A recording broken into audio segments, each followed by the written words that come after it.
দুনিয়া বড় স্বার্থপর, দুনিয়া কাউরে জায়গা দেয় না, দুনিয়া কাউরে জায়গা দেয় না।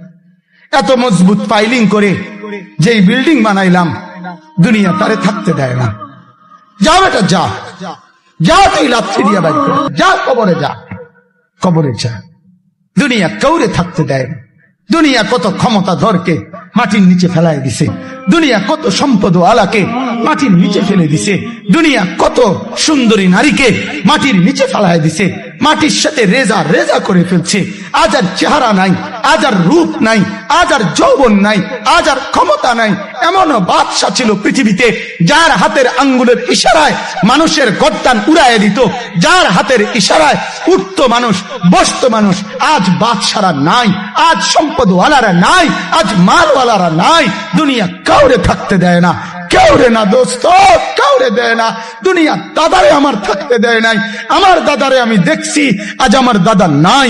আমার নানারে আমি দেখছি, আমার নানা নাই। আমার দাদিরে আমি দেখছি, আমার দাদি নাই। আমার নানিরে আমি দেখছি, আমার নানি নাই। আমার বাবারে আমি দেখছি, 14 লক্ষ টাকা বাবার পেনশনের আমি সব ডাক্তারের পিছনে খরচ করে ফেলছি, বাড়ির ফসলের জমি বিক্রি করে ফেলছি।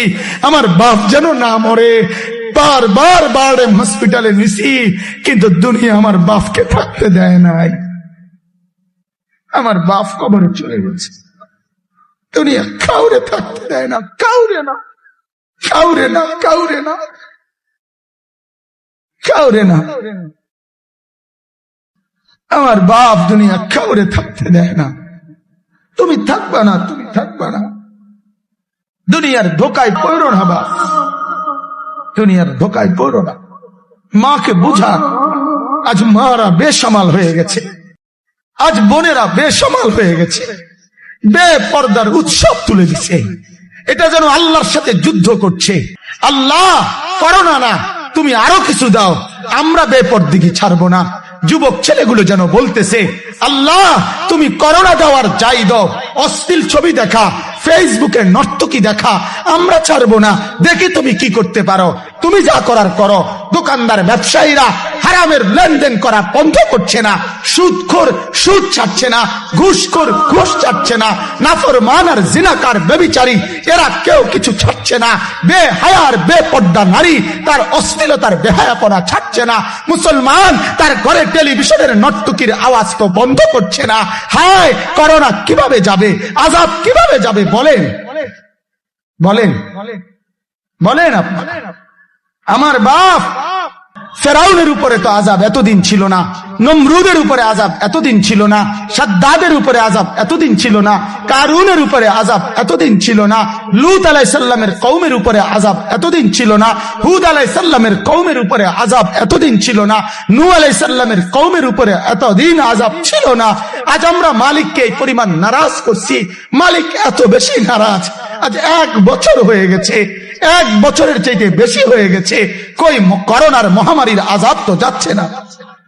গেছে গা মানে আমাদের লক্ষ লক্ষ বাচ্চার পড়ালেখা বন্ধ, এরা নষ্ট হওয়ার চূড়ান্ত পর্যায়ে পৌঁছে গেছে। মোবাইল এদেরকে শেষ করে দিছে। লক্ষ লক্ষ ছেলে। গতকালকে এক মা আমার আত্মীয় ফোন দিয়া বলতেছে, সকাল 10টায় বাচ্চাটা ঘর থেকে মোবাইল লইয়া বাইর হইছে, রাতের 10টায় মা তারে ফোন দিয়া বলছে, বাপ ঘরে আসতি না, ভাত খাইতি না। বাচ্চা তারে বলতেছে, তোমার অসুবিধা কি, তোমার সমস্যা কি? মা কথা বইলা কায়দা দিছে যে, শোনেন হুজুর হুজুর দোয়া করো। এক বাচ্চা, এক ছেলে, সে যদি তার মাকেই কথা বলতে পারে, তার মানে গুনাহ তারে এত মজা দিয়া দিছে, ফেসবুক তারে এত মজা দিয়া দিছে, ইউটিউব তারে এত মজা দিয়া দিছে, নর্তকী তারে এত মজা দিয়া দিছে, গুনার দৃশ্য তারে এত মজা দিয়া দিছে, সে মাকে ধমক দিচ্ছে। রাত 10টা বাজলে কি হইছে, রাতের 3টা পর্যন্ত দেখলে তোমার সমস্যা কি? আমার আখিরাত আমি নষ্ট করলে তোমার অসুবিধা কি? আমার জাহান্নাম আমি ঠিক করে নিলে তোমার সমস্যা কি? আহা আহা আহা, আল্লাহ আমাদেরকে মাফ করে দেয়।